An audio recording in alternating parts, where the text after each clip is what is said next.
Hey beautiful beings, my name is Maja. I'm a therapist, writer and spiritual teacher. Today I am here to share with you how you can improve your healthy routines and live in poise or in balance. So, 5 days to schedule every month. First, unplug day, 24 hours with no technology. Also, spend some alone time to prioritize your goals and personal passions. Spend a day treating yourself by indulging in self-care. You call the shots from morning to the night.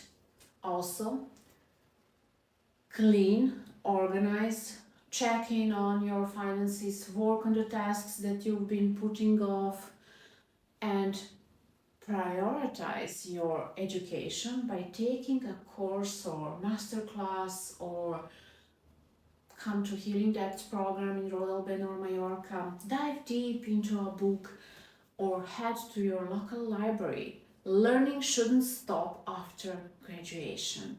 So, screw being an adult for a day and go be a kid again.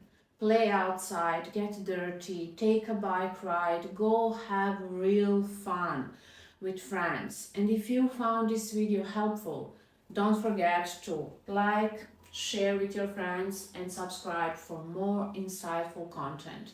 See you in the next episode and have a lovely day.